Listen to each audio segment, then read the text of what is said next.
since we all had dinner, so can I say good night? Good night. Okay. You see, I am a very forceful person, and you will just know how. Do you know what is the best way to learn? How do you learn something? What is the prerequisite, precondition of learning?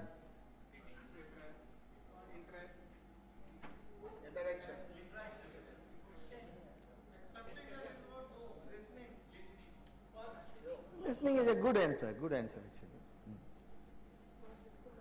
You should forget you know anything. Okay, let me put it differently. Because you know speakers are like that only. We want very specific answers. Okay. So, suppose मैं अपनी wife के साथ अपनी पड़ोसी के यहाँ dinner पे जाऊं, वो जनरल वाला डिनर, ठीक है, और दाल बड़ी अच्छी बनी है, और मैं तारीफ करूं कि दाल बड़ी अच्छी बनी है, क्या होगा?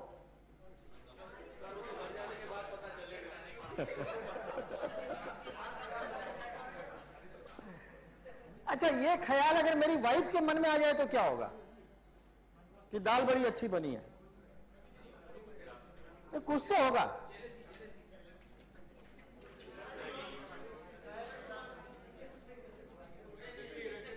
रेसिपी पूछेगी ना. सो लर्निंग के लिए एप्रिसिएशन बहुत जरूरी है. आप समझ रहे हैं मैं क्या बोलना चाह रहा हूं? तालियां बजाइए जोर से. इतनी देर से ठंडे ठंडे चल रहा था, मैं बोला चलने दो, कोई बात नहीं है. चलिए, तो आप अच्छा लर्न करेंगे. तो आप खुलकर ताली बजा सकते हैं. एक बात. दूसरी बात, मैं चाहता हूं मेरे सेशंस इंटरैक्टिव, तो आप बातचीत करिए, क्योंकि सुबह से different speakers of different style, आप लोग मोनोलॉग सुन रहे थे, अब हम लोग थोड़ा इसको डायलॉग बना लेते हैं. क्यों? अच्छा, एक और बात मैं बोलना चाहता हूं. ये टॉपिक इंसिडेंटली थोड़ा सा कॉम्प्लिकेटेड है. सक्सेस. एक मिनट, यहां पर कितने लोग बिजनेस में हैं? हाथ ऊपर करेंगे.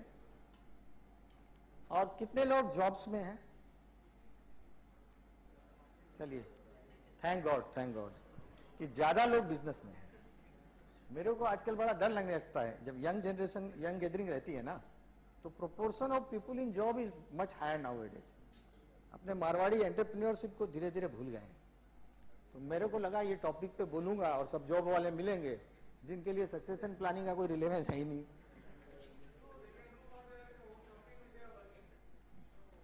So then it becomes different actually. And second एक इशू और है, वो ये है कि सक्सेशन प्लानिंग के इशू में बोलने का मजा बुजुर्गों को आता है. मतलब वो ऑडियंस हो तो उनके सामने में बोलने में ज्यादा मजा आता है, क्योंकि they are the decision makers. आपको मैं ज्यादा समझा दूंगा तो आप फ्रस्ट्रेट होकर घर जाओगे, कर दो कुछ सकोगे नहीं.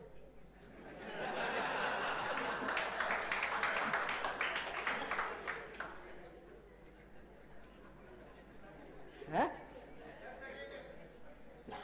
चलिए, वी एज्यूम कि वी सब एनलाइटेंड फैमिलीज हैं, सब एक पॉजिटिव वे में फ्यूचर की तरफ बढ़ना चाहती हैं, तो उसी पॉजिटिव अप्रोच के साथ में हम लोग आगे बढ़ते हैं. Next slide please. सबसे पहले तो ये समझो ये फैमिली बिजनेस चीज क्या है. आप लोग वाटर को एक्सप्लेन कर सकते हो? What is the formula of water? Hydrogen को विजुलाइज करो आप, और ऑक्सीजन को कर लो. अब वो दोनों को मिलाने के बाद जो बनता है, कभी सोच सकते हो कि वो दो चीज मिलकर ये चीज बन जाएगी? Can you just explain this वेटनेस? ये जो तरलता पानी में आ जाती है, कैन यू एक्सप्लेन दैट? मतलब ये फॉर्मूला तो ठीक है, बता दिया गया, जानते हैं, but it is inexplicable. Same thing about family business. ये फैमिली समझ में आता है, बिजनेस समझ में आता है, पर ये दोनों को मिला दो फिर जो हो जाता है वो समझ में नहीं आ सकता.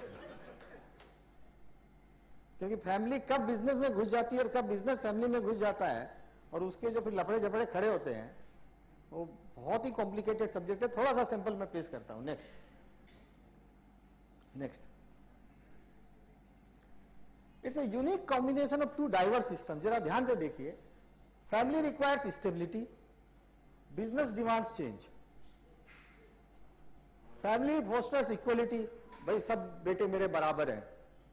और बिजनेस बोलता है नहीं, कॉम्पिटेंस के बेसिस पे पावर को डेलीगेट करो। The most competent person should get the most authority और द बेस्ट पोजीशन। फैमिली बोलती एक इमोशन बेस्ड सिस्टम है और business logic based rationality based system है। नाउ जस्ट थिंक ऑफ कि क्या हो रहा है यहाँ। हम लोग ह्यूमन बीइंग है ना, बोलना बहुत इजी है। हम लोग भी ये फैमिली बिजनेस जितने कंसल्टेंट होते हैं एक पर्टिकुलर स्टोरी सबको सुनाते हैं कि लड़का थोड़ा निकम्मा था, फादर रोज ऑफिस में उसको बोलते थे कहना बहुत आसान है पर करना क्या आसान है। Human nature we all understand, I mean कैसे करेंगे। देखिए भाषा देखिए दोनों सिस्टम्स की, ऊपर जाइए बैक बैक। फैमिली में बात करते हैं डिवाइड द केक इक्वली, माँ बाप कभी भी डिस्क्रिमिनेशन नहीं करना चाहते हैं। और बिजनेस में give the most competent one the largest one. Next, don't जज योर चिल्ड्रेन, यहां बोलते परफॉर्मेंस इवेल्युएशन तो होना ही चाहिए। नेक्स्ट, सेल्फलेस लव है यहाँ। और बिजनेस की भाषा क्या है, कंपटीशन भी कैसा है मतलब। And follow the tradition, embrace change. Father says respect me, son says I am your colleague, consult with me. Next, life long membership, business है hire and fire. Now just imagine कि ये दोनों मिलकर क्या हो रहा है, कितना कॉम्प्लिकेटेड है ये सारा काम। I'm just giving a flavor of the things that we are dealing with. इसके काफी स्ट्रेंथ हैं। It is not, it is a again सुबह से बात हो रही है कि चैलेंजेस में अपॉर्चुनिटीज देखनी है। I just tell you one thing कि वर्ल्ड वाइड प्रोफेशनली मैनेज कंपनियां, उनका परफॉर्मेंस से फैमिली बिजनेस कंपनीज का परफॉर्मेंस हमेशा बेटर है। मतलब ये वेल रिसर्च फैक्ट है, क्योंकि ये जो क्वार्टरली बैलेंस रिजल्ट्स के चक्कर में और परफॉर्मेंस शो करने के उनके कमिटमेंट्स नहीं होते प्रोफेशनल मैनेजर्स के। वो आते हैं चले जाते हैं और फैमिली की प्रेस्टीज जुड़ी हुई है, फैमिली की लाइफ उसी से जुड़ी हुई है, उनकी रिकॉग्निशन उसी से जुड़ी हुई है, वो कहीं नहीं जा सकते हैं। Family companies tend to do better overall than professionally run businesses. This is generally होता क्या है, after some period family businesses धीरे धीरे ग्रो कर वो कॉर्पोरेशंस में कन्वर्ट हो जाती है। नेक्स्ट, एक बहुत फेमस स्लोगन है फैमिली बिजनेस में, first generation create, second generation nurtures and third generation destroys. This is a very famous lines about family business. आप कभी भी कोई सेमिनार वगैरह अटेंड करेंगे, this is a general rule because only 9 to 10% firms survive by the third generation. Most of them either vanishes or gets divided. Next, और अपने मारवाड़ी में एक कहावत है, हवेली की उम्र 60 साल। तो आप देखोगे कि ये दोनों बातें मोर और लेस मैच कर रही हैं। 60 साल मीन्स ऑलमोस्ट 3 जनरेशंस। एक हवेली की उम्र 60 साल होती है, अपने मारवाड़ी की कहावत है। और बिजनेस की हॉस्टिलिटी क्या है कि बिल गेट्स कहता है कि Microsoft is always just 2 years away from failure. अपन देखते हैं ना, कोई कंपनी खट से करके फेल हो जाती है। तो अब आप सोचो कि फैमिली के इमोशंस फैमिली को अंदर और बाहर से खींचते रहते हैं, लोगों के आपस के जो रिलेशनशिप इक्वेशंस है वो, और ऊपर से बिजनेस की थ्रेट्स और है। सो फैमिली बिजनेसेस हर तरफ से वल्नरेबल है। बिजनेस के टेंशन फैमिली में घुस सकते हैं, फैमिली के टेंशन बिजनेस में घुस सकते हैं। नेक्स्ट, और अगर हम लोग वैसे देखें तो क्या है, ये जेनेटिक है फैमिलीज में प्रॉब्लम होना। मैं फैमिली बिजनेस कंसल्टेंट हूं। शुरू में जब कोई आदमी किसी भी सब्जेक्ट में घुसता है तो प्रैक्टिकल थोड़ा कम रहता है और आइडियलिस्टिक ज्यादा रहता है। तो पहले मैं बात किया करता था हमेशा, मतलब मेरी एक ही लैंग्वेज रहती थी, नहीं सबको एक रहना चाहिए, फैमिली को यूनाइटेड रहना चाहिए, यूनाइटेड रहना चाहिए। बहुत गहराई में बहुत जगह गलतियां कर ये समझ में आई कि family unity is not something very natural. Actually family is not natural. अगर आप नेचर को देखें तो नेचर में फैमिली नहीं होती है। Family is a man made institution. हम लोगों ने हर तरह के एक्सपेरिमेंट करके फाइनली ये पाया कि the best way to live for human beings is the root of family. But एक लेवल के बियॉन्ड फैमिली को फोर्सफुली यूनाइटेड रखना ये काफी पेनफुल भी हो सकता है। मतलब आप फैमिली जितनी इंजॉयबल इंस्टीट्यूशन है उतनी ही पेनफुल भी हो सकती है अगर रिलेशनशिप ठीक ना हो तो। मतलब कई जगह आप देखोगे फ्रस्ट्रेशंस देखोगे, और कई जगह आप देखोगे बस च्युइंगम की तरह चबाने वाली हालत है, मिठास तो है नहीं, चबाए जा रहे हैं। वो वाली बात आप पाओगे। तो मैं हमेशा ये बोलता हूं कि सिर्फ 3 कंडीशंस में यूनिटी की ट्राई करनी चाहिए। वन इज जबकि सिनर्जिस्टिक वैल्यू हो, मतलब 1 और 1 11 हो रहे हो, जब हम लोग साथ रहने से ग्रो कर रहे हो। सेकेंड ये हो कि हम लोग कोई कंपल्सन हो। जैसे कंपल्सन कब रहता है, जब से फॉर एग्जांपल एक ब्रांड ड्रिवन कंपनी है, डाबर के मेंबर्स को सेपरेट होना बड़ा डिफिकल्ट है, क्योंकि ब्रांड किसके पास जाएगा। तो they need to work together. उनको 100 साल से पुरानी फर्म है and they are owning the firm together, but उनका मॉडल बड़ा इवॉल्व मॉडल है।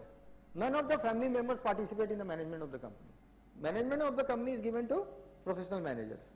वो लोग सिर्फ इन्वेस्टर की तरह हैं, क्वार्टरली मीटिंग्स में आते हैं, गोल सेट करते हैं, विजन सेट करते हैं, मॉनिटर करते हैं गवर्नेंस मैकेनिज्म के through, but day to day interference नहीं करते हैं। और थर्ड है, when you are enjoying, togetherness must be enjoyed ना। आज साथ रह रहे हैं, मजा आ रहा है तो साथ रहेंगे, नहीं आ रहा है कोई बात नहीं। तो ये जो खासकर मैं जिस लेवल ऑफ फैमिलीज के बारे में ये जो सब्जेक्ट डिस्कस किए जाते हैं, वो लेवल की फैमिलीज बहुत बड़ी फैमिलीज होती है, मतलब they are very big in terms of businesses actually, जिनको फिर ये कंपल्सन हो जाती है कि हम लोग साथ रहें। Then they go into complicated things like creating family constitution, family policies and all. Otherwise अपने जैसे आम आदमियों को इतना टेंशन पालने की कोई दरकार नहीं है। मैं आपको क्लियर बोल देता हूं कि आप अपनी फैमिली को जब तक वो साथ रखने की करनी है, और यंगर जनरेशन को पर्टिकुलरली बोलना चाहूंगा कि फैमिली वैल्यूज को इनकलकेट करें, जैसी बातचीत सुबह स्पिरिचुअलिटी वगैरह की हो रही थी, वो सब चीजों को लाएं। लेकिन for the sake of it unity difficult है, रह ही नहीं पाई। अगर मैं आपको बोलूं कि एग्जांपल दे दो मेरे को, ये बात जब मैं बोलता हूं तो बड़ा अजीब सा लग रहा है कि ये बंदा आकर फैमिली बिजनेस कंसल्टेंट होकर यूनिटी की बात नहीं करेगा, ये बात क्यों कर रहा है। तो certain things are inevitable actually, वो होंगी। और अगर सही, कभी मैंने कई एनलाइटेंड ओनर्स को ऐसे भी देखा है जो अपने बच्चों को समय रहते सेपरेट भी कर देते हैं, उनको लगता है कि यही ठीक है तो वही कर देते हैं। तो now that choice has to be made by that specific family. पर वो एक आइडियलिज्म में रहने वाली बात नहीं है, आपके रिलेशन अच्छे होने चाहिए। That is much more important than the structure itself actually.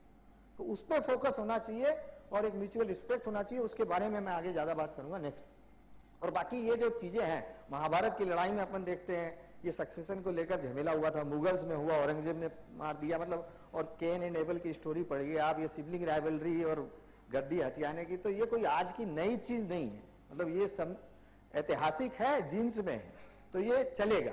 अब हर कोई इतना टेंशन नहीं पालना है, लेकिन जिनको कुछ आगे बढ़ना है, कुछ करना है, यूनाइटेड वे में ग्रो करना है, उनके लिए कुछ बातें मैं करूंगा। पर मैक्सिमम लोगों का रिएक्शन क्या रहता है, वो इस सब्जेक्ट के ऊपर में बात ही नहीं करना चाहते। मैक्सिमम फैमिली में हम लोग एज ए कंसल्टेंट जाते हैं तो उनका रिएक्शन यही रहता है, नहीं ये हमारे ऊपर लागू नहीं होता, हमारी फैमिली काफी अच्छी फैमिली है। तो मैं उनको बोलता हूँ कि भाई साहब, सारी फैमिली अच्छी रहती है, जब तक आप में आपस में प्रेम, आप इस विषय पे बात करने लायक तो हो, बाद में तो बात करने लायक ही नहीं रहोगे। तो जब ये विषय को अगर लेना है तो उसी समय लेना है जब आपको इसकी आवश्यकता नहीं महसूस हो रही है। चेंज तो कोई भी अडेप्ट तभी करना अच्छा है ना जब चेंज की नीड नहीं है। जॉब, हाँ बहुत देर से मैं भूल गया था। हो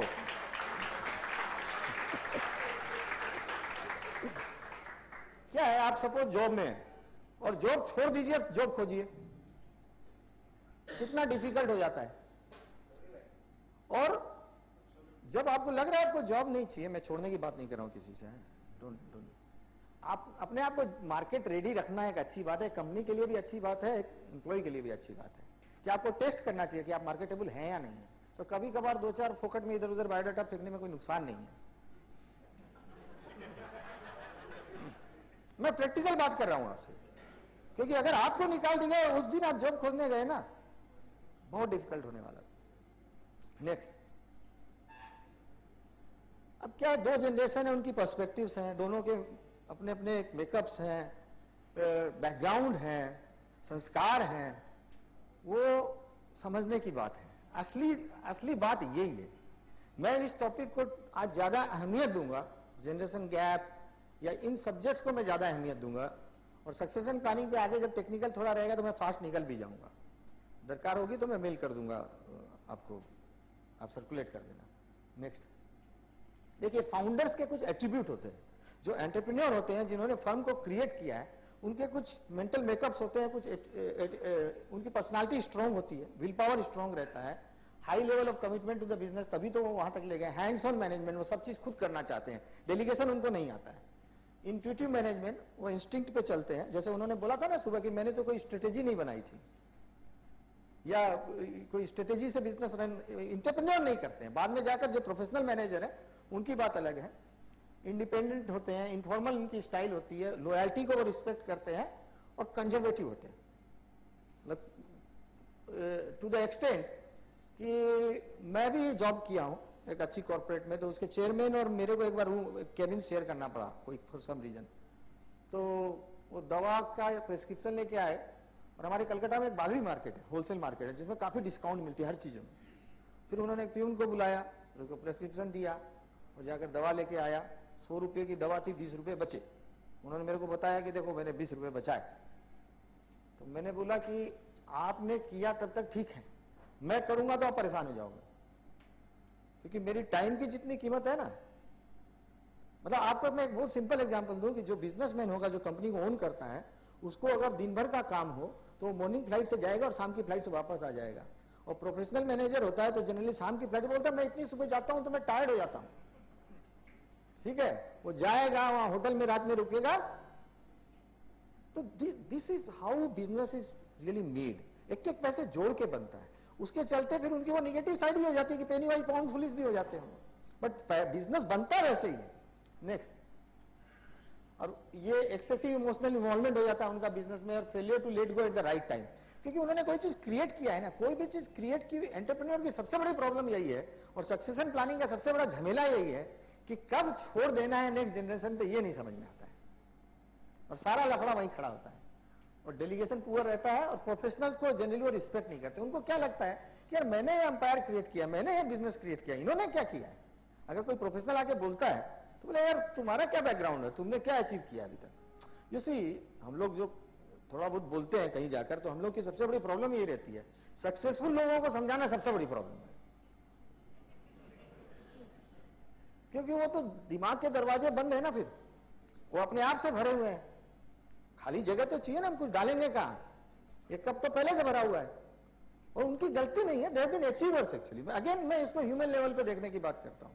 तो जो बहुत एनलाइटेंड लोग होते हैं वो इस चीज की, इस वीकनेस को वो अंडरस्टैंड करते हैं। जैसे रोमन जनरल्स वार से जब जीत कर आते थे और प्रोसेशन निकलता था, तो साथ में एक आदमी उनके चलता था जो कान में बोलता रहता था कि ज्यादा फूलो मत, तुम भी मर सकते हो। मतलब मैं इंग्लिश में नहीं बोल रहा हूं, हाँ, remember you are mortal only. मतलब वो टाइप की एक प्रैक्टिस ले आते हैं जो एनलाइटेंड ऑनर्स होते हैं। जो एनलाइटेंड ऑनर्स होते हैं वो, मतलब मैं एक एग्जांपल दे देता हूं ऐसे ही, कि जिनको डेलीगेट करने की एक नीड का पता चल गया है।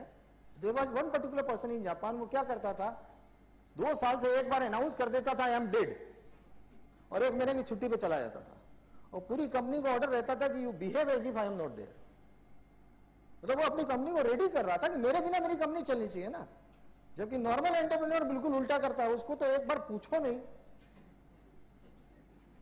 बोला वो मीटिंग चलेगी, मैंने अपनी किताब में कार्टून डाला है कि मीटिंग चल रही है कि you all have all the authorities, ये फिर धीरे से छोड़ा, अच्छा रमेश वो डस्टबिन कल कितने में खरीदा था, कहां से लिया था जरा बताना। मतलब वो डेलीगेशन तो बोलने के लिए कर देते हैं, लेकिन हिसाब उनको फिर पूरा या हर चीज का लेना है, तो नेचुरली फिर वो रिवर्स डेलीगेशन हो जाता है। लोग भी बड़ी हो जाते हैं, सर आपको तो बता दिया था, सर आपसे पूछ के किया था। तो उसके बाद तो प्रॉब्लम ही खत्म हो गई ना लोगों की। जब डाल दिया जाता है किसी पे कि तेरे को करना है, तब उसकी जिम्मेदारी है। जब मेरे से पूछ के करना है तो मेरी फिर उसकी तो जिम्मेदारी क्या है।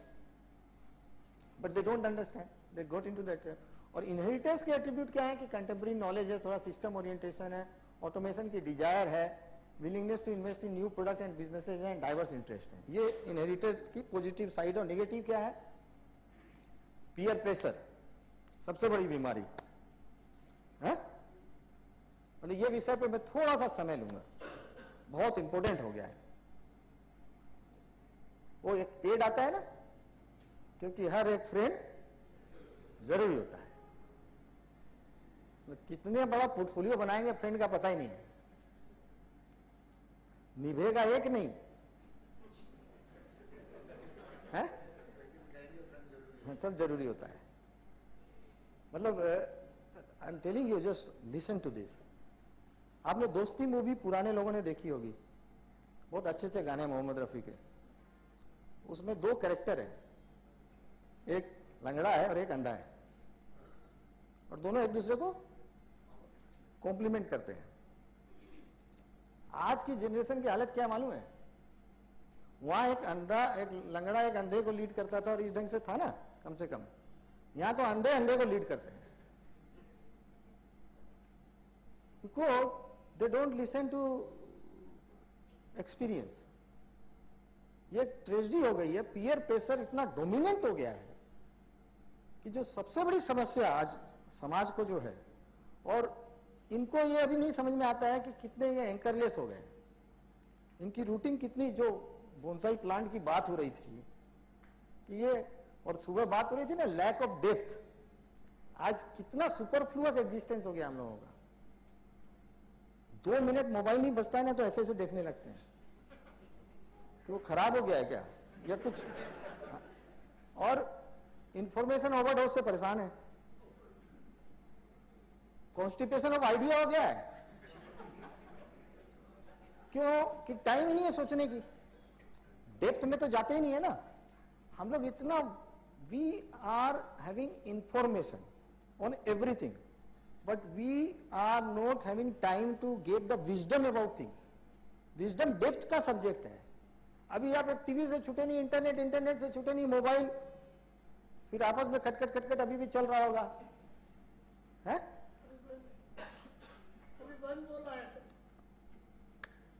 तो दिस इज द, इस हालत में मैं कहता हूं कि आप कैसे क्रिएटिव थिंकिंग कर सकते हो। एक बच्चा जब बोर होता है ना, जब बोर होता है थोड़ी देर के लिए, तब उसका दिमाग चलना चालू होता है कि लेट मी डू समथिंग। तब वो शायद पेंटिंग का ब्रश उठाएगा, तब वो शायद पियानो के कीपैड पे 2-4 उंगलियां दौड़ाएगा। उसको आप टीवी के सामने बैठा दो या वीडियो गेम दे दो, उसकी क्रिएटिविटी का क्या होगा? आज हम लोग कैसे, क्यों ये प्रॉब्लम की बात करें कि एंटरप्रेन्योरशिप खत्म हो रही है? एंटरप्रेन्योरशिप तो खत्म होगी ना। ज़ॉम्बीज हो गए हैं, सब रोबोट्स हो गए हैं, सब मैनिपुलेटेड हम लोग। What do you think of media? I work in FMCG companies, I tell you best of the brains work there. What for? आपको मैनिपुलेट करने के लिए। वो जितने एडवर्टीजमेंट बनते हैं या ये जितने टीवी सीरियल्स बनते हैं, ये क्या है? आप नहीं देखते हो, पर गलती से देखने बैठ जाओ, फिर आपसे उठा नहीं जाएगा एक बार, और ऐसी जगह एंडिंग करेंगे कि नेक्स्ट डे फिर आके देख लेना।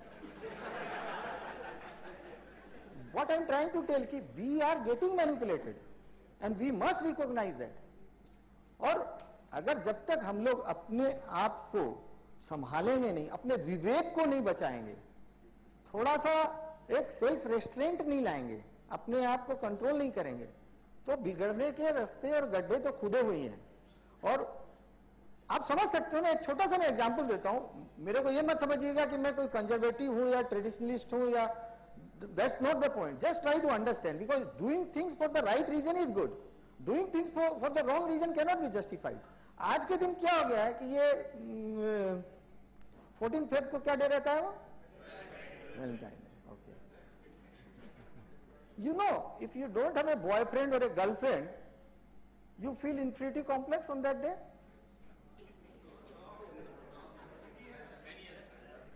Just in general, you see, I am not being specific, है? तो आपको है या नहीं है, आपको राइट बॉयफ्रेंड नहीं मिला अभी तक, आपको नहीं समझ में आई वैसी रिलेशनशिप, तो इसमें क्या प्रॉब्लम है? लेकिन अड़ोसी पड़ोसी को बहुत प्रॉब्लम है। So why I told I am taking a bit of diversion from my main topic, because these are the issues to be understood first. That आज देखिए, आप में से कोई लोग, अगर खासकर मैं उन लोगों को बोल रहा हूं जिनके बच्चे 8, 9, 10 साल या उससे कम के हैं, एक खास ओरिएंटेशन देना चाहूंगा आपको, ताकि आप भविष्य में समझ सकें कि आपके बच्चे से आपकी रिलेशनशिप कैसे होने वाली है और उसको थोड़ा बहुत कंट्रोल कर सके। ज्यादा तो आज की डेट में कोई नहीं कर सकता है। अगर आपका बच्चा स्कूल खत्म हुआ है और आप उसको लेने गए और वो स्कूल खत्म होते ही दौड़कर ये आता है कि मम्मी मम्मी देखो ना, मेरे को ये मिला मार्क्स, या ये आपकी तरफ दौड़ के आता है, तो इसका मतलब उसका ओरिएंटेशन पेरेंटल ओरिएंटेशन है। वो ही looks up to you for guidance then. दूसरी तरफ अगर ऐसी हालत है कि आपके बच्चे की छुट्टी हो गई है, अब वो अपने दोस्तों में मशगूल है और आपको खोज कर निकालना पड़ता है कि तू कहां है, इधर आ। And this is highly probable, I am telling you, क्योंकि यही टाइम है जहां थोड़ा वो डिफरेंस पैदा कर सकते हैं। तो बी वॉचफुल, आप थोड़ा टाइम दीजिए, अपने बच्चों की जिंदगी में मौजूद होइए और उनको आपकी तरफ थोड़ा देखने दीजिए, और जब वो आपकी तरफ देखें तो उनको प्रॉपर रिस्पॉन्स करिए, तब तो ये फैमिली स्ट्रक्चर्स, ये फैमिली बिजनेस, ये बातें फिर मीनिंगफुल रह जाएंगी, अदरवाइज ठीक है। नेक्स्ट, एक क्या होता है कि जो एक डेथ का एक बड़ा अजीब सा सब्जेक्ट है।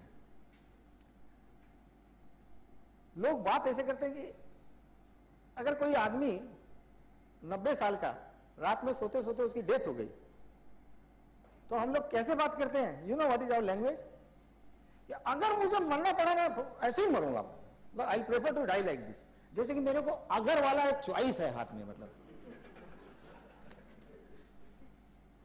अगर मुझे मरना पड़ा तो, अगर कहां भाई साहब, ये तो है ही। तो this is what happens to जो लोग सक्सेशन प्लानिंग नहीं कर पाते हैं, या जनरली मोर्टेलिटी के बारे में हमारा अप्रोच कुछ ऐसा ही रहता है कि हम लोग उसको एक्सेप्ट नहीं। मेरे को याद है एक पर्टिकुलर कंपनी में मैं जॉब करता था और मेरे को स्पीच देनी थी और मैंने डेथ वर्ड यूज कर लिया था, तो बोले यार ये ऑस्पिशियस टाइम में तुम क्या डेथ की बात करते हो, as if it is not a fact of life. तो दिस इज द सिचुएशन, मतलब काफी समय लोग इंश्योरेंस की बात, सक्सेशन प्लानिंग की बात, ये सब करना नहीं चाहते हैं कि it reminds them of their mortality. So this is a challenge we face. So our job is to just make you understand कि these are part of life, ये तो होना ही है। आप एडवांस में करो ना, आज की डेट में आपकी ड्यूटी है कि आपके अपने स्पाउस को आप अपने बिजनेस के बारे में थोड़ा सा बताओ, ट्रेन करो। हमारे कलकत्ता में एक ऑर्गेनाइजेशन स्टार्ट हुई है मिलेनियम मैम बोलकर, जो काफी पॉपुलर हुई है, शायद उसका कई ब्रांचेस भी शायद हो रही है। दे डू दिस ओनली, कि जो वेल्दी फैमिलीज हैं उनकी लेडीज को फाइनेंशियल प्रूडेंस के लिए ट्रेन करते हैं। कल को कुछ हो जाए, अन्नू आगा के बारे में अगर आप जानते हो, थर्मेक्स वाली, तो उसकी जब डेथ हो गई थी तो for some years the company was in turmoil actually, and it took her years, she was a mature lady, तो फाइनली जो भी हुआ, तो ऐसा तो किसी के साथ भी हो सकता है। तो मोर्टेलिटी को एक नॉर्मल थिंग की तरह लेना चाहिए। और वैसे क्यों लोग रिलक्टेंट रहते हैं सक्सेशन प्लानिंग के लिए, तो एक कम्युनिकेशन की प्रॉब्लम ही रहती है, क्योंकि सक्सेशन प्लानिंग की बात हम लोग एज ए कंसल्टेंट जाते हैं तो लोग इसके बारे में बात ही नहीं करना चाहते। एक आदमी बात कर लिया तो दूसरे के लिए उसको 6 महीने लग जाते हैं उसके साथ मीटिंग कराने में, मतलब it is not even talked about. You see people like visionary people like say Ambani, Dhirubhai Ambani, even he could not do that. He knew he was suffering from a disease, एक प्रॉब्लम थी उनको, पैरालिटिक हो गए थे या जो भी उनको थोड़ी सी प्रॉब्लम हो गई थी, उसके बावजूद भी उन्होंने उस प्रॉब्लम को सॉल्व नहीं किया, इतने विजनरी थे। नेक्स्ट, ये मैंने बोल दिया है, ये बड़ा डिफिकल्ट है बैक, कि एक सिबलिंग के ऊपर में, जैसे खासकर ये प्रॉब्लम आती है, लोग एक काम जानते हैं, अपने यहाँ चार्टर्ड अकाउंटेंट बैठे हैं सब, ओनरशिप सक्सेशन सब कर लेते हैं, स्टेट प्लानिंग कर लेते हैं, वो नंबर गेम है, बांट लेते हैं, ये इजी लगता है, लेकिन मैनेजमेंट सक्सेशन बहुत डिफिकल्ट है। Who will be the leader, ये बोलना बहुत डिफिकल्ट है, क्योंकि उनको लगता है कि यार मैं अपने एक बेटे को दूसरे के ऊपर में सुपीरियर कैसे बोलूं, मेरे तो सब ठीक है, सब बराबर है। इस फीलिंग के पहले पास्ट टाइम में तो क्या था, प्राइमोजेनिचर का मेथड था, जो एल्डेस्ट जो नेक्स्ट जनरेशन का मेंबर था वो बाय डिफॉल्ट लीडर बन जाता था। अब अभी तो ऐसी बात तो रह नहीं गई है कि लोग उस चीज को जस्ट लाइक दैट एक्सेप्ट कर लेते हैं। So this is again a complication that is there. Next, अभी क्या है कि 2 जनरेशन का रूप कुछ मैंने ऐसे ही बैक और बैक कुछ ऐसे पिक्चर रख दी है कि कैसे कैसे लोग हो सकते हैं, कैसा कैसा महसूस कर सकते हैं। 2 जनरेशन इस ढंग से हो सकती है कि एक इधर देख रही है, एक उधर देख रही है, साथ रहना है, साथ काम करना है, या 2 साथ मिलकर देख सकती हैं, या कुछ लोग अपने आप को हमेशा फैमिली में बंधा हुआ महसूस कर सकते हैं। I mean it's these are the choices we have to make. मेरी फर्म का नाम मैंने जेनस रखा है, तो जेनस क्या, Janus was is a Greek god, उसके 2 मुंह है, एक पास्ट को देखता है, प्रेजेंट को देखता है, और दोनों को साथ लेते हुए। परसों में नरेंद्र मोदी आए हुए थे कलकत्ता में, तो कोई ने बात कर दी पास्ट की कि ये पास्ट की बातें बंद करो, तो उन्होंने एक बड़ा अच्छा उदाहरण दिया। बोले जब हम लोग को बहुत दूर तक फेंकना रहता है ना, तो हाथ को पहले पीछे ले जाते हैं तभी फेंक सकते हैं। हाई जंप वगैरह लेना रहता है तो पीछे की तरफ जाकर वहां से दौड़ के आना पड़ता है। तो आप पास्ट को इग्नोर करके फ्यूचर नहीं देख सकते हो, पास्ट की फुटिंग पर ही फ्यूचर को खड़ा करना पड़ता है। उसमें कुछ चीज प्रिजर्व करने की रहती है, कुछ चीज चेंज करने की रहती है। इसके बारे में मैं आगे में बड़ा इंटरेस्टिंग वे में बात करूंगा आपसे। नेक्स्ट, चूंकि यंगस्टर यहां थे तो मैंने सोचा कि let me talk of succession planning from this side, youngster perspective से बात करूं, क्योंकि यही बात आपको बोल सकता हूं, जो चीज आपके हाथ में है, जो आपको समझने की वो बताऊं। सबसे बड़ी पेरेंट्स को प्रॉब्लम कब आती है, जब यंगस्टर दो बेटे हैं और दोनों आपस में एक यूनाइटेड फ्रंट पेरेंट्स को प्रेजेंट नहीं करें, अगर कि नहीं हम लोग भाई लोग में कोई प्रॉब्लम नहीं है, पापा आप लोग डिसाइड कर दो, बाद का लफड़ा अभी खत्म कर दो, ऐसा बोलने की गट्स है, ऐसा हम लोग करें तब तो वो पेरेंट्स कंफर्टेबल फील करेंगे ना। अदरवाइज वो देख रहे हैं बचपन से सिबलिंग राइवलरी एक ऐसा फेनोमेना है जो बचपन से दिखने लगता है, तो उनको तो ये टेंशन बना हुआ ही है, यार जरा सा इसका कर दिया, आप तो बस उसी का देखते हो, आप तो बस उसी का देखते हो, ये चालू हो जाता है। कुछ हम लोगों में भी नेचुरली ऐसी कभी कभी मुंह से निकल जाता है कि यार तुम तो ऐसे हो, देखो तुम्हारा भाई ऐसा है। सो इस झमेले के बीच में फिर पेरेंट्स को इतनी टेंशन हो जाती है कि वो सक्सेशन प्लानिंग की सोचेंगे कैसे। नेक्स्ट, और इवेल्युएशन की हैबिट नहीं है, नोबडी लाइक्स दैट। एक्चुअली हम लोग प्रोफेशनली कंसल्टेंसी देते हैं, लोगों को बोलते हैं कि प्रमोशन जो है एडहॉक नहीं होना चाहिए, परफॉर्मेंस इवेल्युएशन होना चाहिए, but human beings are by nature such कि वो नहीं चाहते कि कोई उनको ऑब्जर्व करे, वॉच करे, उनको मार्क्स दे, तो और फैमिली में तो और डिफिकल्ट हो जाता है। प्रोफेशनल वे में ही करना डिफिकल्ट है और फैमिली मेंबर्स के बीच में करना तो और मुश्किल है। तो अगर यंग जनरेशन प्रेजेंट करे तो बहुत अच्छी बात है, तब संभव हो जाता है। नेक्स्ट, आगे बढ़े, आगे आगे आगे आगे चलिए। मैं एक थोड़ा सा, एक बहुत अच्छी बात है ये कि एक फर्स्ट नाइट में मूवी में एक डायलॉग था कि main don't want brotherhood, they want leadership. मतलब भाई भाई आपस में वो एक रहने की बजाय उनको ये लीडरशिप किसको मिलेगी, ये एक जेनेटिक है, एक मेल सेक्स में ये चीज मौजूद है कि ये हम लोग लीडरशिप के लिए भागते हैं। और ऐसे भी लीडरशिप आजकल बड़ा फैशनेबल वर्ड हो गया है, हर को बोला जाता है लीडर बनो, तो सारी दुनिया लीडर बनने में लगी हुई है। अब फॉलोअर बनने की ट्रेनिंग तो दी नहीं जाती है, तो सभी लीडर बनेंगे। नेक्स्ट, ईगो है, एनवी है, ये सारे फैक्टर है, क्रैब मेंटलिटी है। अभी क्या है, एक चीज मैं खास कर बताना चाहूंगा, हम लोग इंडियंस जो है ना, हम लोग बहुत बैड टीम प्लेयर्स हैं। हम लोग एक स्पोर्ट्स लविंग कंट्री नहीं है।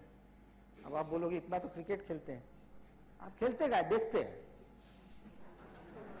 हाँ?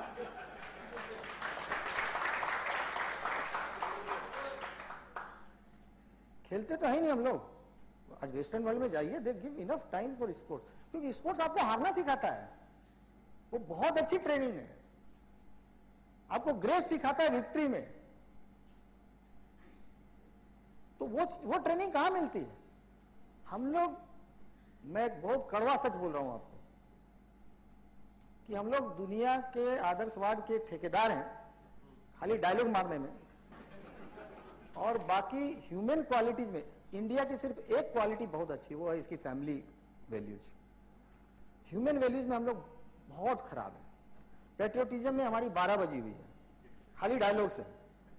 अगर नहीं होता, मैं आपको एक उदाहरण, एक बात पूछता हूं, डू यू नो कि what was the population of combined India when the Britishers left India? 30 crore, 30 odd crores. And do you know how many Britishers left India? 2 lakhs. 2 lakh 2,30,000 crore का शासन कर रहे थे। राय बहादुर, राजा बहादुर, ये सब हम लोगों को फेंक दिए जाते थे और हम ले लेते थे। हैं? मैंने एक यहीं, मैं बॉम्बे में 6 साल रहा हूं, भारत विकास परिषद है ना, वहां एक संस्कार शिविर लगा था। तो एक कश्मीर का मैप डाल दिया, बच्चों को बैठा दिया, 2 टीम बांट दी, रोल प्ले हो रहा था, एक पाकिस्तान की टीम, एक इंडिया की टीम। इंडिया वाले चिल्ला रहे थे कश्मीर देंगे नहीं, पाकिस्तान वाले बोले हम ले लेंगे। चूंकि ये रोल यहाँ इंडिया में ये ड्रामा हो रहा था, तो नेचुरली इंडिया वाले को जीतना था, पाकिस्तान में होता तो पाकिस्तान वाला जीतता था। इतना ही है? तो उसके उसके बाद मेरे को कुछ वैल्यूज के ऊपर बोलना था। तो मैंने बोला कि बच्चों देशभक्ति तो दिखाने करनी चाहिए, तो हिंदुस्तान जिंदाबाद, पाकिस्तान मुर्दाबाद, इससे देशभक्ति दिखानी है या कुछ और भी करना है। अब क्या प्रॉब्लम क्या हो गई है कि हम देश के लिए जान दे देंगे, डायलॉग बोलने में कोई कुछ जाता ही नहीं है, जान देने की दरकार ही नहीं है। साल भर में टेररिस्ट अटैक को भी ले ले कितने लोग मरते होंगे, उससे 50 गुना तो पाकिस्तान वाले अपने आप भी मार लेते हैं। है यार, ये फैक्ट है या नहीं है? मैंने कलकत्ता में देखा है, फोर्ट विलियम में मिलिट्री की बेस है, उसमें वो अगर एडवर्टीजमेंट निकालते हैं कि उनके पास 50 वैकेंसी है तो 1 लाख लोगों की लाइन लगती है। तो मिलिट्री में भर्ती होने के भी स्कोप नहीं है, तो कैसे दिखाएंगे पेट्रियटिज्म? तो मैंने उनको बोला कि बेटो एक खाली प्रॉमिस करो, देश के लिए मरने की बात छोड़ दो यार, देश के लिए जीने की कसम खाओगे? तालियां। प्रॉब्लम ये है कि वैल्यूज को, उन वैल्यूज को जीना बड़ा मुश्किल है। बात तो ये हम लोगों के जीन्स में हम लोग बातें ज्यादा करते हैं, नहीं तो इतने बड़े देश को 600 साल तक हम गुलाम रहे हैं। किसी भी इस साइज के देश का कोई रिकॉर्ड ही नहीं है। कैसे हो गया ये? क्योंकि हम अपने स्वार्थ के लिए कुछ भी कर सकते हैं। एक बुक और रिकमेंड करता हूं, गेम्स इंडियंस प्ले, उसको पढ़िएगा, थोड़ा सा पढ़िए, इसे समझ में आएगा। थोड़ा अपने आप को समझना चाहिए ना। उसका फायदा क्या होता है? The moment we start recognising कि हमारे ट्रैक्स में क्या क्या प्रॉब्लम्स है, तो धीरे धीरे फिर हम लोग कुछ सुधार के रास्ते पे चल पड़ते हैं। अदरवाइज क्या होगा? बच्चों को क्या संस्कार देंगे? वो देखते हैं हमारा बिहेवियर तो कुछ और है। मैं शादी में हमें देखता हूँ, लेडीज बैठी रहती है, माँ बाप की सेवा करनी चाहिए, माँ बाप की सेवा करनी चाहिए, बोलती रहे बैठे बैठे बैठे, ठीक है। ताई जी चिंता क्या है थे, अगर थारा माँ बाप की किया हो तो थारे बच्चा भी तारी करते सी में है क्या टेंशन की बात? What do kids watch? They watch actions, behaviour.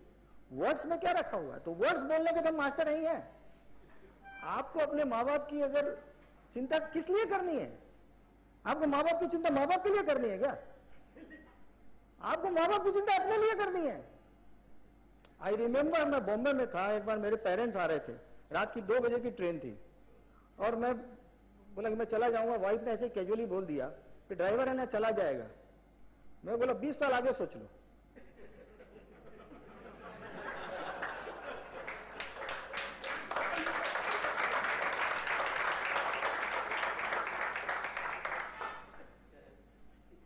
मतलब मैं कल था किसी के यहाँ, मैं कुछ खास कर एकदम मैं टॉपिक की चिंता ही नहीं कर रहा हूँ कि जो चीजें जरूरी है वो बात करनी चाहिए ना।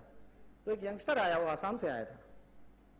5 जनवरी को मैं डिब्रूगढ़ में मारवाड़ी युवा मंच का एक अधिवेशन हुआ था, उसमें मेरे को बोलने के लिए बुलाया गया था, यंगस्टर को गाइडेंस देने के लिए, लाइफ गाइडेंस के ऊपर। और वहाँ एक बात बड़ी खतरनाक सामने आई, जो कि एक फैक्ट है कि यंगस्टर वहाँ से, नॉर्थ ईस्ट से, किसी के बाप के पास 100 करोड़ है, किसी के 50 करोड़ है, अच्छे पैसे हैं वहाँ, और वो बच्चे बेंगलोर में MBA FMBA कुछ नाम से आ जाते हैं, और उसके बाद 50,000 40,000 लाख रुपया इतनी की नौकरी करते हैं और लौट के नहीं जाते हैं। This is a very typical problem.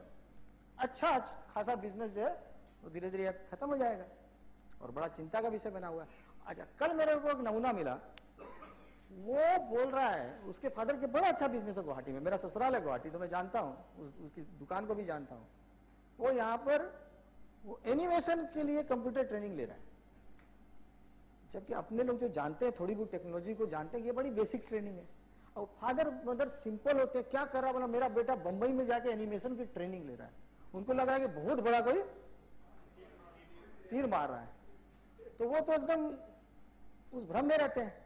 और वो बेंगलोर में, पूना में जाकर किसी C grade B grade MBA college में जाकर वो MBA करते रहते हैं। तो वहां भी बेचारे अनपढ़ माँ बाप, उनको लगता है मैंने तो नहीं पढ़ा पर मेरा बेटा वहां जाकर MBA कर रहा है, तो they feel very proud. We know कि क्या तो है क्वालिटी। सुबह बात हो रही थी एंटरप्रेन्योरशिप सिखाने की और करने की। हार्वर्ड बिजनेस स्कूल ने 1940 के बाद से बिजनेस मैनेजमेंट का कोर्स स्टार्ट किया। एंटरप्रेन्योरशिप क्या वहां से शुरू हुई थी क्या? इन कॉलेजेस में क्या एंटरप्रेन्योरशिप पढ़ाई जाती है? एंटरप्रेन्योरशिप मारवाड़ी बिजनेस स्कूल है, एमबीए मारवाड़ी बिजनेस एकेडमी। और आप लोग के केस में तो महेश्वरी बिजनेस एकेडमी है, वहां सीखता है बच्चा। मैं एजुकेशन को वो नहीं कर रहा हूं कि नहीं पढ़ना नहीं चाहिए। वन हैज टू अंडरस्टैंड क्या होता है, टिपिकल इंडियन बिजनेस स्कूल की क्या स्थिति है। सारे जो केस स्टडीज पढ़ाए जा रहे हैं वो कौन से हैं? Is the next speaker here? No, he has left to come. तो क्योंकि एक पर्टिकुलर और टॉपिक है। हाँ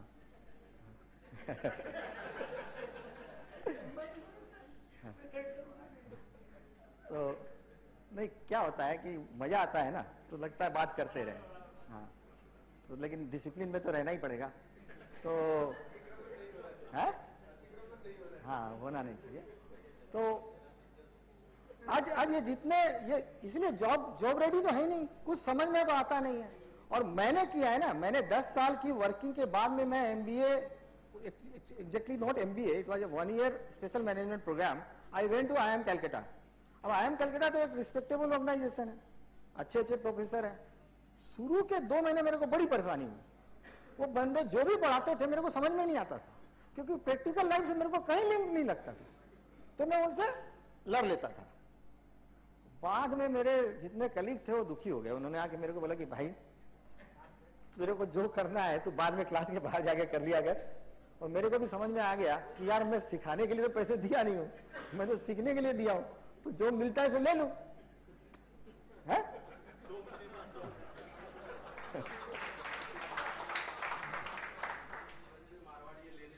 हाँ, तो मतलब मैं वाकई बता रहा हूं कि जो स्थिति है, जो खासकर हार्वर्ड वगैरह की बात अलग है। देखिए वहां एंटरप्रेन्योरशिप के ऊपर भी फिर वो सिस्टमेटिक वे में एड्रेस करते हैं। यहाँ आपको कहाँ एंटरप्रेन्योरशिप सिखाएंगे? They prepare business managers, they don't prepare entrepreneurs. तो इसलिए यहां से निकलने वाले लोग फिर कैसे, कल बात हो रही थी कि कोई बंदा वैसे ही 150 करोड़ वाला 250 उसको एक धुन चढ़ गई कि मैं ऑटोमोबाइल इंजीनियरिंग करूंगा। अब आप सोचो उसका क्या प्लाइट है उस बंदे का। वो अगर ऑटोमोबाइल इंजीनियरिंग कर लिया है तो उसके बाप की तो औकात नहीं है कि ऑटोमोबाइल की फैक्ट्री डाल ले, है? जिंदगी भर वो नौकरी करेगा।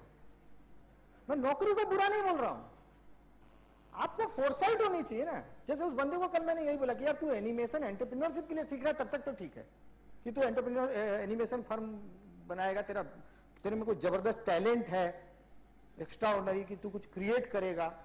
अगर तू नॉर्मल एनिमेशन सॉफ्टवेयर इंजीनियर बनने वाला है तो क्या नहीं जानी पड़ी उसमें।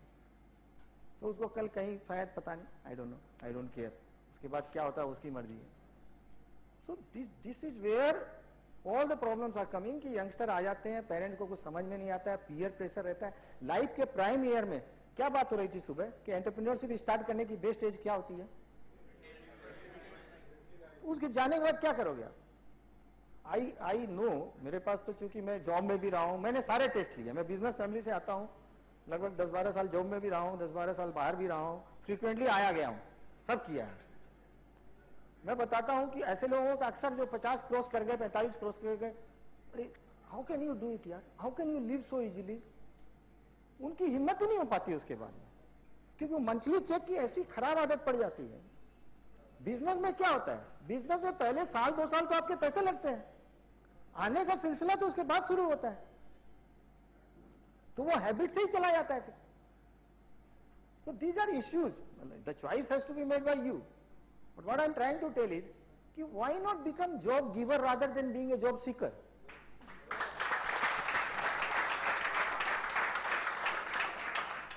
एक बुक है द मिलेनियर नेक्स्ट डोर, उसमें एक बात बोली गई है, who is more secure. Entrepreneur की डेफिनेशन सुबह ऑक्सफोर्ड डिक्शनरी वो सब बात हो रही थी, दरक जी, और वेबस्टर की भी बात हो रही थी, रिस्क वर्ड आ रहा था। Who takes more risk, who is at more risk? वो तो लूजिंग प्रिजर्वेशन के बाद वाली सेकंड स्टेज की बात आ गई। फर्स्ट स्टेज में उसमें बहुत अच्छी बात बोली गई है, बोले कि आप जो जॉब करने वाले हो, आपकी डिपेंडेंस एक पे, वो नाराज या वो परेशान या वो कंपनी घाटे में गई और आपकी नौकरी गई। और हम लोग बिजनेस मैनेजमेंट में जब रिस्क मैनेजमेंट पढ़ाते हैं तो तो उन कंपनीज को वल्नरेबल बोलते हैं जिनकी डिपेंडेंस सिंगल कस्टमर पे होती है। आप अपनी सर्विस बेच रहे हो ना, आपका कस्टमर एक है, वो गई आप गए, उसके बाद बेवकूफ की तरह मैंने देखा है फोन, अभी तो ऐसी बुरी हालत है, first time I am finding chartered accountants unemployed, okay, and the condition of economy is not giving me very good clues about the future. वो कलकत्ता वगैरह में तो और भी बुरी हालत है हमारी दीदी की मेहरबानी से। तो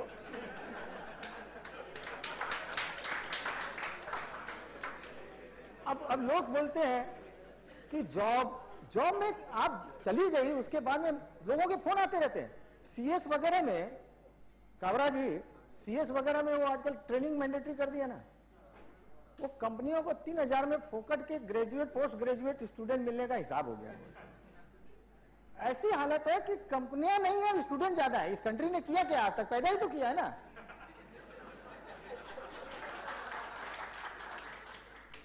मतलब सीएस स्टूडेंट के साथ 1.5 साल का कोर्स था, उसको बढ़ा के उन्होंने 2 साल कर दिया। मैं पहले 40,000 रुपये महीने की, 30,000 रुपये महीने की एक लड़की रख रखा था, 30 सीएस कम सीए और ऐसे।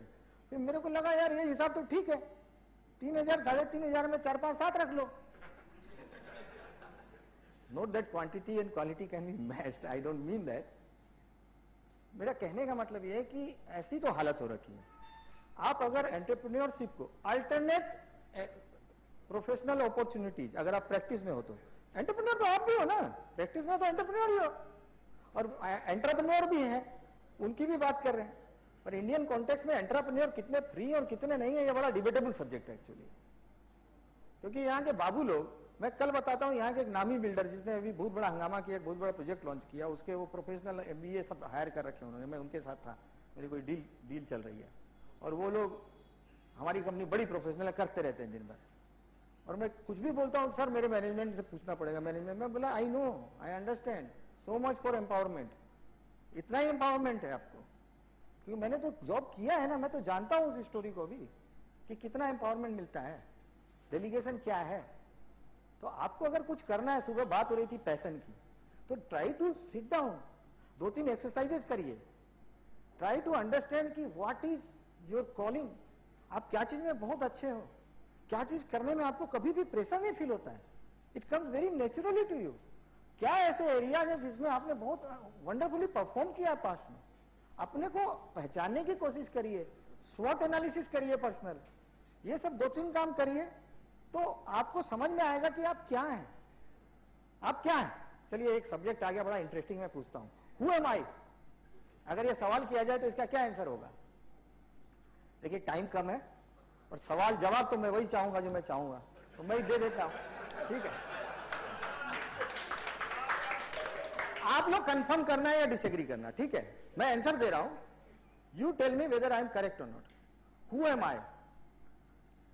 I am what I am when nobody is watching me.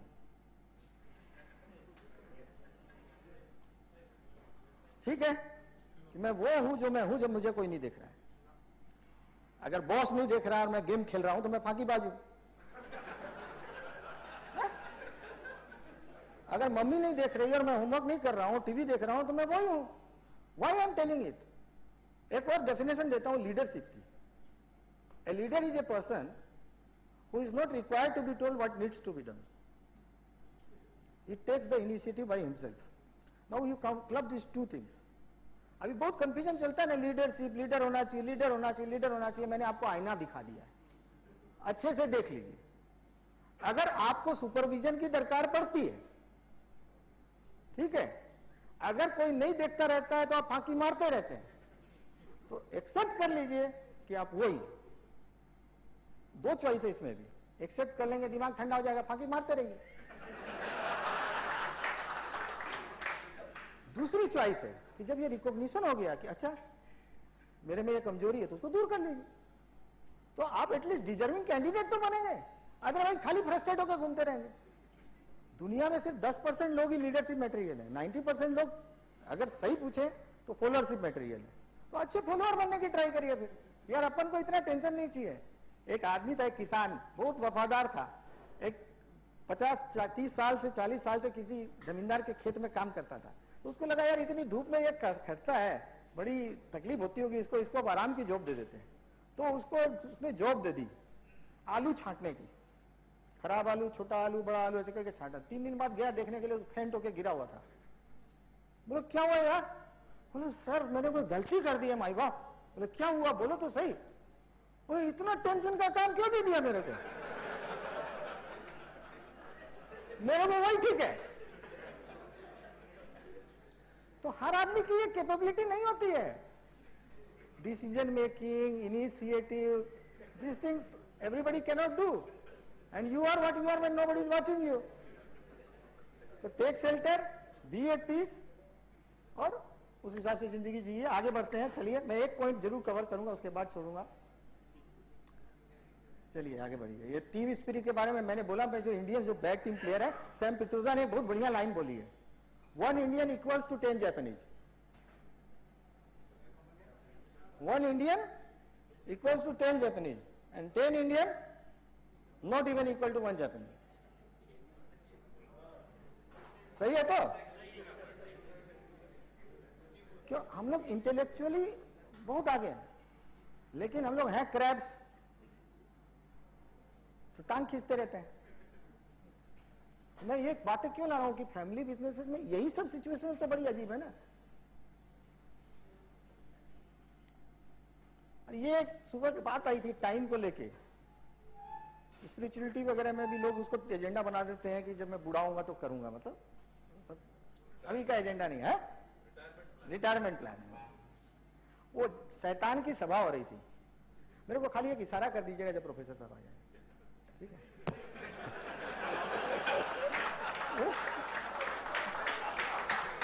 वो क्या है, देयर इज इनफ टाइम वाला लिखा हुआ है ना।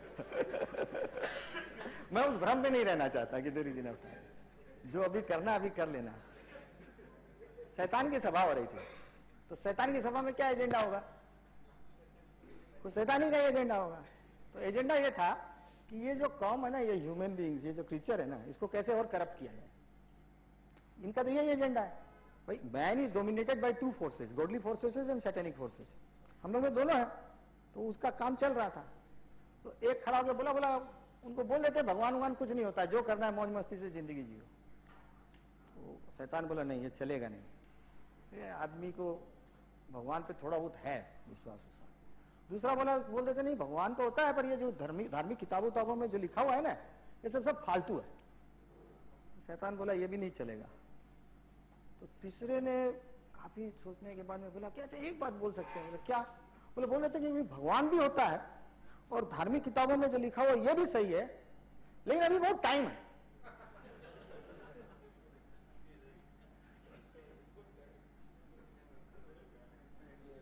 पूरी जिंदगी अपनी क्या होता है, सुबह बात हो रही थी ना इंपोर्टेंट अर्जेंट। हम लोग एक काम की फैक्ट्री है, नोट इंपोर्टेंट को अर्जेंट बनाते हैं। सुबह इंपोर्टेंट को अर्जेंट बनाने की बात तो हो रही थी, ये बात तो किसी ने की नहीं। असली प्रॉब्लम तो सारी जिंदगी ये चलती है कि जो नोट इंपोर्टेंट है उसको अर्जेंट बनाते रहते हैं हम लोग, जिंदगी भर ये करते रहते हैं। उसके चक्कर में इंपोर्टेंट मार खाता रहता है। रिटर्न भरने की लास्ट डेट अपने दिन भर फेस करते नहीं, क्लाइंट आते कब है?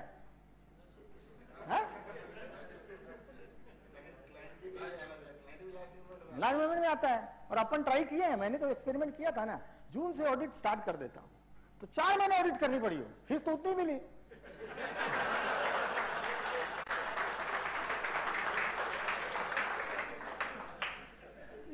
Parkinson's law. नेक्स्ट, ये एक इंपॉर्टेंट है आप में से, चूंकि काफी यंग है, अपने बिजनेस को ज्वाइन करेंगे तो ये सब करिए। जब आप अपने फादर का बिजनेस ज्वाइन, रुक जाइए, शॉर्ट एनालिसिस ऑफ बिजनेस बनाइए, बिजनेस प्लान बनाइए, द कंपनी आफ्टर 5 years ऐसा कोई डॉक्यूमेंट बनाइए, कॉम्पिटिटिव एनालिसिस करिए, आप जो नॉलेज लेके जा रहे हैं उसका एप्लीकेशन करिए, preparing the profile of the customer, report on possibilities of technology adaptation, report on scope of cost cutting, और report on scope of process simplification और speedy processes. These are 6, 7, 8 exercises जो आप अपने जो academic knowledge, structure knowledge, tools को लेकर जो जा रहे हैं, इसको अप्लाई करिए। जब नए हैं आप, तो this will give real benefit and you will earn the respect of your father और your senior members. Next. Okay, So I'll now just touch upon आगे। चलिए एक चीज और है कि कौन लीडर होना चाहिए। तो सुबह पैशन की बात बहुत हो रही थी। तो लीडर वो होना चाहिए जिसको पैशन होना चाहिए। इंटरेस्ट तो सबका ही है, सबकी ओनरशिप इंटरेस्ट है, but leadership should go to the one who has got passion. मैं आपको भेज दूंगा मेल में। नेक्स्ट नहीं, मैं मेन कुछ बात करना चाहता हूं इनमें। I think what I covered was much more important than what I have not covered.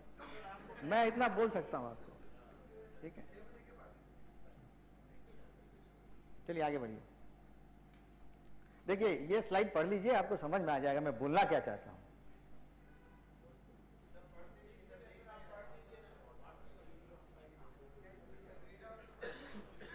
ये बंदा हेलीकॉप्टर से आया हिमालय पे किसी साधु के पास एक गहरे विषय के बारे में जानकारी करने के लिए कि what's the meaning of life.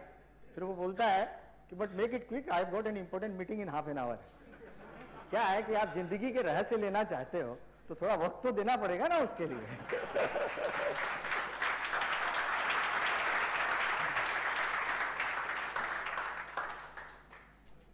Next, this is family business, go back. ठीक है, देखा आपने, उधर गाड़ियां आ रही हैं, इधर चिकन बच्चे हैं छोटे छोटे, वो कितना वल्नरेबल है फैमिली बिजनेस की दुनिया। ये एक टॉपिक खाली मैं 2-3 मिनट में लेके कवर करूंगा, बहुत इंपॉर्टेंट है, वो है जनरेशन गैप का सब्जेक्ट। दैट अंडरस्टैंडिंग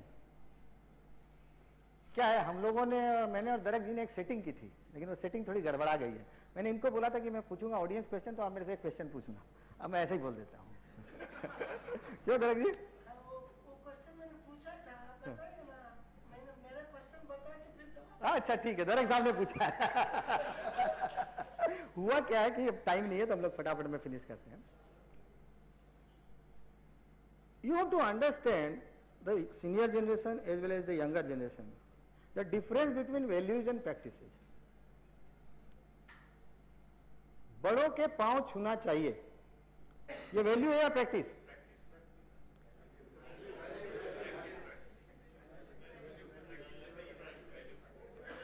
ठीक, कोई बात नहीं।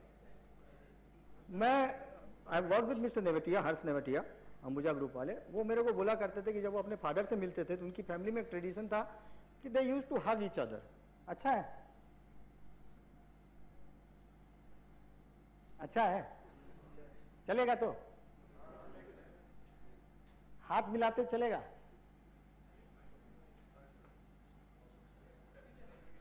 अच्छा चलिए सवाल को थोड़ा दूसरे ढंग से पूछता हूं। आप अपने फादर की इज्जत नहीं करते हो, पांव छूते हो? पांव नहीं छूते हो, इज्जत करते हो, कौन सा चलेगा? What is value? बड़ों की इज्जत करना वैल्यू है, और वो प्रैक्टिस है। कहीं पांव छूते हैं, कहीं हाथ मिलाते हैं, कहीं गले मिलते हैं। या आपको मालूम है जनरेशन गैप का लफड़ा क्या है? ये सारा लफड़ा ये वैल्यूज और प्रैक्टिसेस की लैक ऑफ अंडरस्टैंडिंग का है।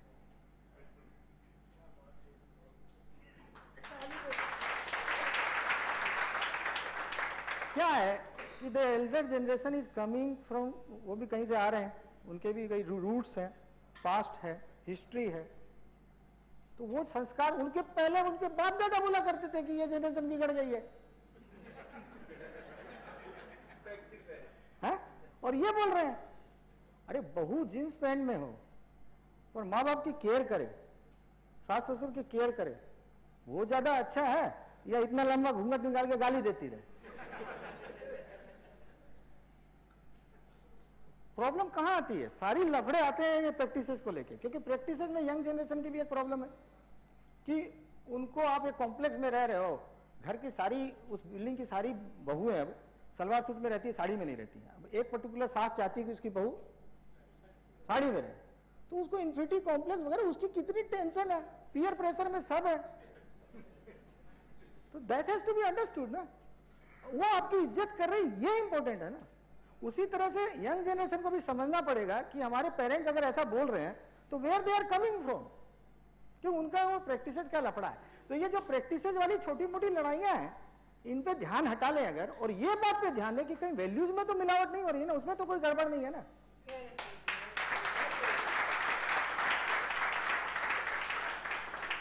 I just wanted to talk about this thing very specifically. Ki now when you go, when you are feeling that you are having differences with the other generation, you might be a senior or junior, just think, is it for values or is it for a practice? Practice के लिए है, तो जैसे Thomas Jefferson ने कहा था, in the matter of principles stand like a rock, in all other matters go with the flow. Principles, values के मामले में you stand like a rock. बाकी सब मामले में एडजस्ट कर लो ना यार, क्या फर्क पड़ता है? Okay, thank you very much.